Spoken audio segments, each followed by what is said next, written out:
Oh, amat klik klik klik klik klik klik. Ayah sesanggi perempuan pria muda, anyap-anyap buta jalan duduk nada. Tunggu dulu.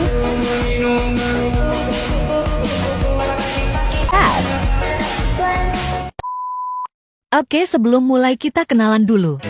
Topi kabau punya Sima yang tak kenal, maka tak sayang. Assalamualaikum warahmatullahi wabarakatuh. Perkenalkan, nama saya Dede Kurniawan Nasution, MPM 200-206-28. Saya prodi akuntansi, mata kuliah akuntansi pemerintah dengan Bapak dosen Syahrizal Hidayat SEMAK. Saya kuliah di Sekolah Tinggi Ilmu Ekonomi Muhammadiyah Saham. Tujuan dari video ini yaitu untuk menambah wawasan kita tentang bab 4, yaitu laporan keuangan pemerintah. Berikut ini paparannya. Adapun definisi dari laporan keuangan pemerintah, yaitu laporan keuangan yang dibuat oleh pemerintah pusat dalam rangka transparansi dan pertanggungjawaban atas pelaksanaan anggaran pendapatan dan belanja negara atau APBN. Tujuan dari laporan keuangan pemerintah yaitu laporan keuangan pemerintah adalah untuk menyajikan informasi yang berguna untuk pengambilan keputusan dan untuk menunjukkan akuntabilitas entitas pelaporan atas sumber daya yang dipercayakan kepadanya.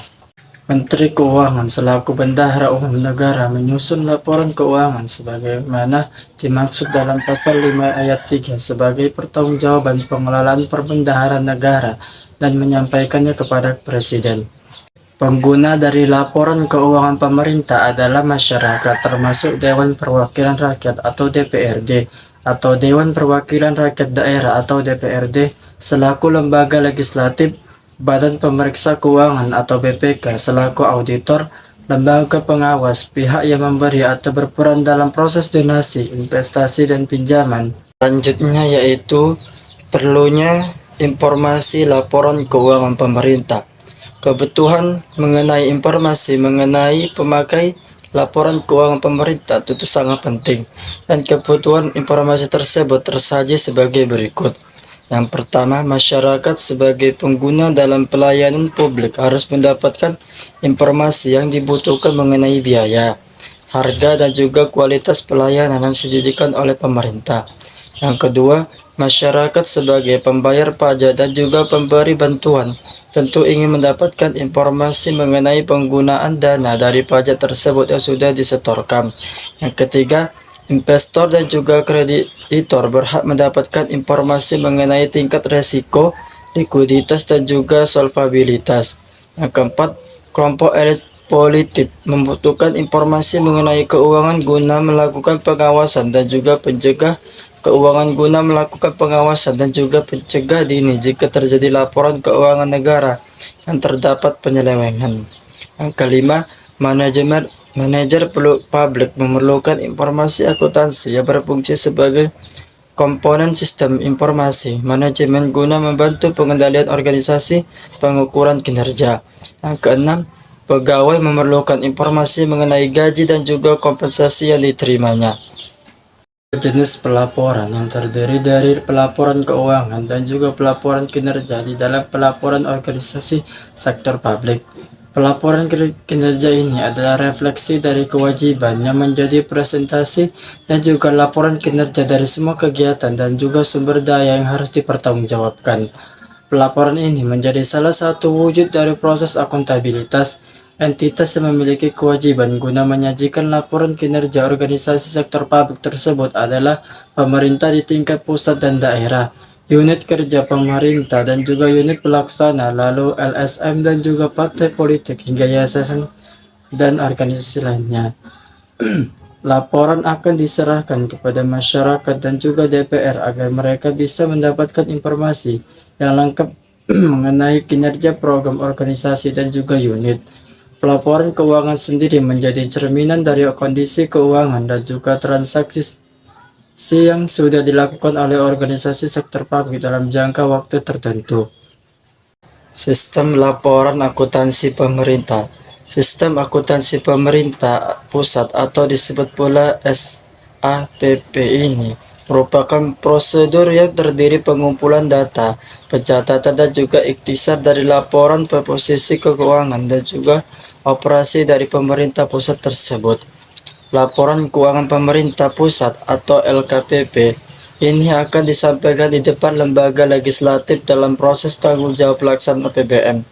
Laporan keuangan tersebut terdiri dari yang A. Laporan realisasi anggaran, yang B. Neraca pemerintah, yang C. Laporan arus kas, yang D. Catatan atas laporan keuangan. Pelaporan keuangan pemerintah. Pelaporan keuangan pemerintah memiliki beberapa tahap yang terdiri dari beberapa tahap sebagai berikut. Yang pertama, tahap penggolongan dan pencatatan.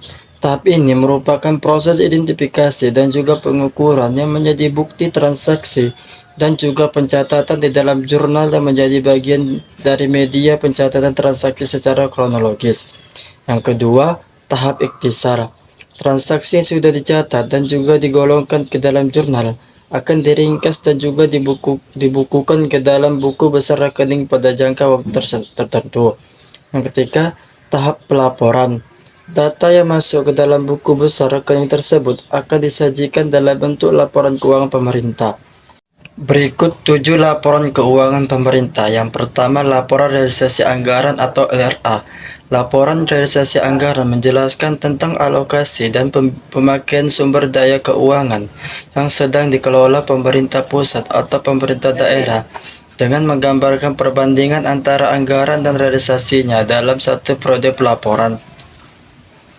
Yang kedua, laporan perubahan SAL atau LPSAL. Laporan perubahan saldo anggaran lebih merupakan data yang mencatat kenaikan dan penurunan saldo anggaran lebih pada tahun pelaporan anggaran. Yang ketiga, neraca. Laporan neraca menginformasikan tentang posisi keuangan dari kelompok pelaporan mengenai aset, kewajiban, dan ekuitas pada tanggal tertentu. Unsur yang ada di dalam laporan neraca ini adalah aset, kewajiban, dan ekuitas. 4. Laporan operasional atau LO.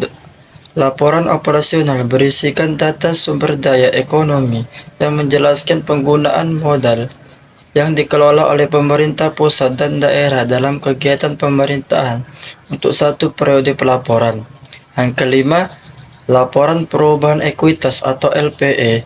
Laporan perubahan ekuitas memberikan informasi mengenai catatan kenaikan dan penurunan ekuitas pada tahun pelaporan yang dibandingkan dengan tahun sebelumnya. Yang keenam, laporan arus kas atau LAK.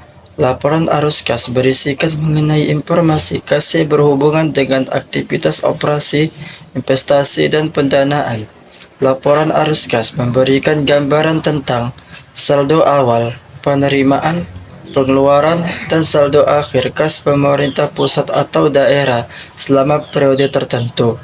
Yang ketujuh, catatan atas laporan keuangan atau CALK. Catatan atas laporan keuangan terdiri dari penjelasan dan rincian dari angka yang tertera dalam sebuah laporan keuangan, realisasi anggaran, laporan operasional, laporan perubahan ekuitas, neraca, dan laporan arus kas. Nah, ini yang bisa saya sampaikan di bab 4. Lebih dan kurangnya saya mohon maaf. Assalamualaikum warahmatullahi wabarakatuh.